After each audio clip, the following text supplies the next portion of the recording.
ராஜ்யசபா உறுப்பினர் சீட்டு வந்து தேர்வு இப்போ நடக்க போகுது. அதில் அதிமுக சார்பாகவும் திமுக சார்பாக ஆல்மோஸ்ட் ஆளுங்களை செலக்ட் பண்ணிட்டாங்கன்னு சொல்ல வராங்க.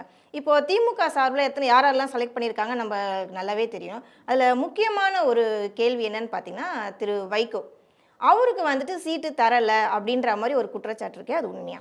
இல்லை, அவருக்கு போன தடவை சீட்டு தந்தாங்க இல்லையா? போன தடவை ராஜ்யசபா சீட்டு தந்தாங்க. அவங்களோட அக்ரிமெண்ட் படி வந்து கம்மிட்மெண்ட் பண்ணலையாம் திமுக. திமுக வந்து போன தடவை சொன்னது ராஜ்யசபா சீட்டு இவருக்குன்னு சொன்னாங்க. இந்த மக்களவை தேர்தலில் ஒரு பையன் துரை வைகோ திருச்சியில் நின்று ஜெயிச்சிட்டார்.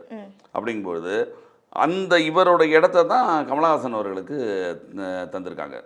ஓகே. போன எலெக்ஷனில் நாடாளுமன்ற தேர்தலப்போ கமலஹாசன் அவர்கள் வந்து மக்கள் நீதி மையத்துடைய ஆதரவு தெரிவித்து அப்போவே ராஜ்யசபா சீட்டுக்கான கையெழுத்தும் போட்டாச்சு. அப்படிங்கிறதுனால அந்த அவங்க சொன்ன வாக்குறுதிப்படி தந்துட்டாங்க.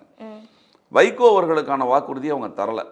போன தடவை மட்டும்தான் இவங்க எதிர்பார்த்தாங்க ஒரு வேளை கிடைக்குமோன்னு. ஏன்னா மிகப்பெரிய பார்லிமெண்டரியன் வைகோ அவர்கள் வந்து அதாவது ராஜீவ்காந்தியவே நடுங்க வச்சவர். என்ன மிஸ் ராஜீவ்காந்தி எங்கே ஓடுறீங்கன்னு கேட்டார். அந்த மாதிரி மிகப்பெரிய பார்லிமெண்டரியன் அவர். அவருக்கு தராது ஒரு இழப்பு தான். மிகப்பெரிய ஆள் ஒருத்தர் அவர். மிக அனுபவம், அவ்வளோ பெரிய அனுபவம் கருத்துக்கள் மிக பலமாக வைப்பார். அப்படிப்பட்டவர் தராத வருத்தம் தான். ஆனால் அவங்க சொன்னதே அவருக்கு அதை வந்து கமிட் பண்ணலை.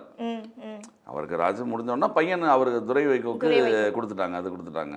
அதனால் அவங்க தரலை அந்த மாதிரி பேச்சு தான் வந்து இது கிடையாது. அவங்க எதிர்பார்த்தாங்க ஆனால் கிடைக்கல.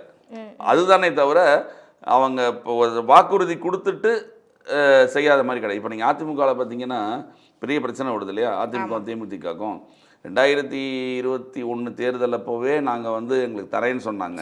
ஆமாம், பிரேமலதா விஜயகாந்த் அப்படி தான் சொல்லியிருந்தாங்க. தரேன்னு சொன்னாங்க.